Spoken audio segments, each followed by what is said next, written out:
You ask Tiger to solve.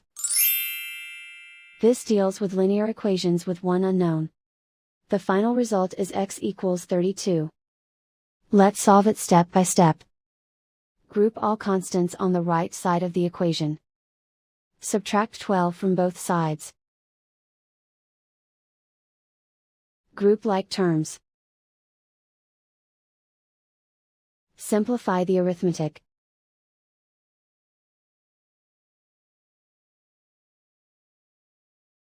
Isolate the x. Multiply both sides by 4. Group like terms. Multiply the coefficients. Simplify the fraction. Simplify the arithmetic. And so the final result is x equals 32.